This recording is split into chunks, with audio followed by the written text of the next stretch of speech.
UGC के नए नियमों का 2 हफ्ते से विरोध कर रहे सवर्ण छात्रों को बड़ी राहत मिली है। सुप्रीम कोर्ट ने नए नियमों पर रोक लगाते हुए सरकार से दोबारा ड्राफ्ट तैयार करने को कहा है। बेंच ने कहा कि यूजीसी के नए नियम स्पष्ट नहीं हैं, इसका दुरुपयोग होने का खतरा है।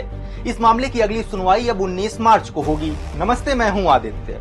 सुप्रीम कोर्ट में यूजीसी के नए नियमों पर क्या बहस हुई, क्या सरकार फंस गई है और अब आगे क्या होगा, जानेंगे आज के एक्सप्लेनर में।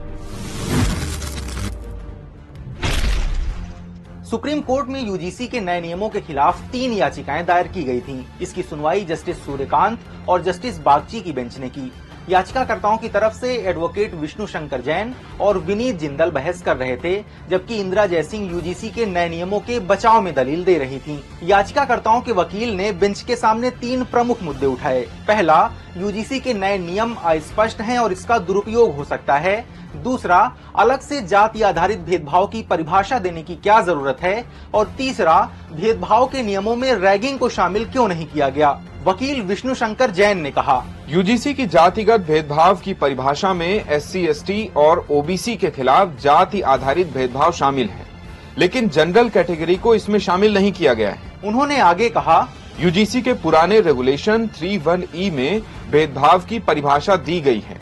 ये सभी तरह के भेदभाव को कवर करता है, फिर अलग से परिभाषा देने की कोई जरूरत नहीं है। इस पर जस्टिस सूर्यकांत ने पूछा, मान लीजिए साउथ इंडिया का कोई स्टूडेंट नॉर्थ इंडिया के किसी कॉलेज में एडमिशन लेता है, उसके खिलाफ कोई अपमानजनक टिप्पणी करता है, तो क्या 31E इस मुद्दे का निपटारा कर सकता है, खासकर जब पीड़ित स्टूडेंट और आरोपी की जाति पहचान न पता हो। इसके जवाब में विष्णु जैन ने कहा, हाँ, ये हर तरह के भेदभाव को कवर करता है। दूसरे वकील विनीत जिंदल ने कॉलेज में रैगिंग का उदाहरण दिया। उन्होंने कहा कि अगर जनरल कैटेगरी के स्टूडेंट को एससी कैटेगरी के स्टूडेंट के चलते रैगिंग झेलनी पड़ी तो मौजूदा नियम में इसका कोई निपटारा नहीं है। जस्टिस सूर्यकांत ने पूछा, क्या यूजीसी ने नए नियमों में रैगिंग को शामिल नहीं किया है। जवाब में विनीत जिंदल बोले, नहीं, ऐसा क्यों मान लिया गया है कि भेदभाव सिर्फ जाति के आधार पर ही होता है। सभी दलीलें सुनने के बाद सुप्रीम कोर्ट ने यूजीसी के नियमों पर रोक लगाई और 3 बड़ी बातें कही। एससी वर्ग के कुछ लोग अब आर्थिक रूप से मजबूत हो चुके हैं। अगर हम जातिवाद खत्म करने की दिशा में आगे बढ़ रहे हैं तो ऐसे नियम नहीं बनने चाहिए जो उसे फिर से बढ़ाएं। जस्टिस बागची ने कहा, संविधान एससी एसटी के लिए विशेष कानून बनाने की इजाजत देता है, लेकिन जब बराबरी के नियम पहले से तय हैं तो अलग से नए नियम की कोई जरूरत नहीं है। जस्टिस सूर्यकांत ने कहा, नए नियम समाज को बांटने वाले हैं और इसके खतरनाक नतीजे हो सकते हैं। इससे समाज का विभाजन होगा। इसके साथ ही बेंच ने 2026 के रेगुलेशन पर स्टे लगाते हुए कहा, हम आज कोई आदेश पारित नहीं करना चाहते। एक कमेटी बनानी चाहिए जिसमें कानून के जानकार हों, 2-3 ऐसे लोग हों जिनमें सामाजिक मूल्यों और समाज की दिक्कतों की समझ होनी चाहिए। सीजीआई सूर्यकांत ने केंद्र सरकार और यूजीसी को नोटिस भी जारी किया है। इस मामले पर सुप्रीम कोर्ट के वकील विराग गुप्ता कहते हैं, सुप्रीम कोर्ट के संज्ञान लेने के बाद पक्ष और विपक्ष में नई याचिकाएं दायर हो सकती हैं। इससे संसद में पूरे मामले पर बहस बढ़ सकती है। किसी कानून में अस्पष्टता हो तो उसे अवैध करार दिया जा सकता है। इसलिए यूजीसी के नियमों को निरस्त भी किया जा सकता है। तो क्या यूजीसी के नए नियमों पर सरकार फंस गई है? पॉलिटिकल एनालिस्ट विजय त्रिवेदी कहते हैं, सवर्ण बीजेपी का पारंपरिक वोटर है। वो दलित और ओबीसी वर्ग में अपनी पकड़ मजबूत करना चाहती है। इसको काउंटर करने के लिए ही यूजीसी के नए रेगुलेशन लाए गए थे, लेकिन केंद्र सरकार को अंदाजा नहीं था कि इसका इतना ज्यादा विरोध होगा। हालांकि सुप्रीम कोर्ट के स्टे लगाने से सरकार को काफी हद तक राहत मिलेगी। दलित और ओबीसी के बीच मैसेज आएगा कि नए नियमों पर सुप्रीम कोर्ट ने रोक लगाई है, जबकि सरकार तो इसके पक्ष में थी। सवर्ण भी इसे एक जीत की तरह ही देखें। जोधपुर में आपसी विवाद के बाद पति ने पत्नी के सर पर लोहे के एंगल से वार कर हत्या कर दी। मां की चीख सुनकर दूसरे कमरे में सो रही 15 साल की बेटी बीच बचाव करने लगी। इस पर आरोपी ने बेटी को भी पीटा। घायल को एम्स में लाया गया, जहां डॉक्टर्स ने उसे मृत घोषित कर दिया।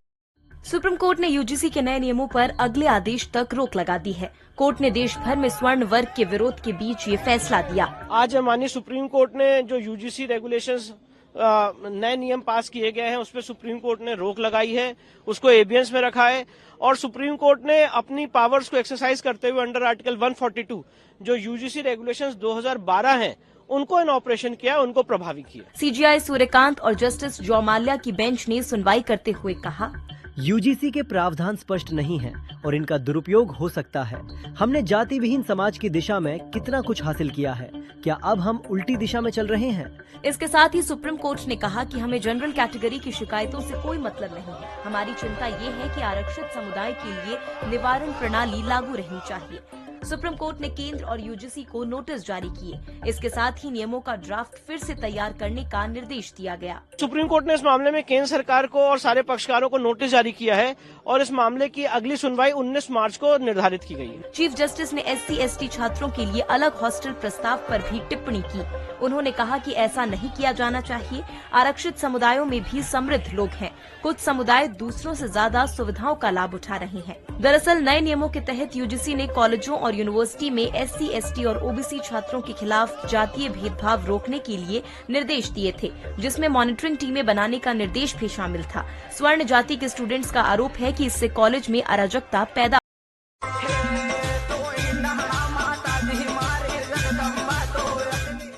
सलूम्बर में इडाना माता मंदिर ने 11 महीने बाद फिर अग्नि स्नान किया है। 8:50 पर माता के अग्नि स्नान की जानकारी सामने आते ही भक्तों ने दर्शन किए। मान्यता है कि माता के प्रसन्न होने पर मंदिर में अग्नि प्रज्वलित होती है और इसको देखने वाले हर व्यक्ति की इच्छा जरूर पूरी होती है। 18 मार्च 2025 को हुआ था और अभी वर्तमान में लगभग एक साल के बाद में अग्निस्नान हुआ है, जो कि विश्व में सबसे अद्भुत है। जो कि अकेला जो लोगों द्वारा जो माता जी के ऊपर जो चुंदड़ वगैरह जो चढ़ाई जाती है, जो साल भर में या कभी भी अग्निस्नान होता है, जिससे जो चुंदड़ वगैरह जो स्वतः ही जल जाती है और माँ अग्निस्नान के नाम से प्रसिद्ध है। अग्निस्नान कोई एक अपने आप प्रकट होकर ये अपनी माता जी का भार होता है वो अपने आप खत्म कर देती है। ये माँ जगदम्बा का ये प्रक्रिया चलती आ रही है और माँ जगदम्बे के आशीर्वाद से ये चलती ही रहेगी। इस अलौकिक दृश्य के साक्षी बने श्रद्धालुओं ने हाथ जोड़कर जयकारे लगाए और माता जी की आराधना की। दैनिक भास्कर के लिए उदयपुर से मुकेश हिंगड़ की रिपोर्ट।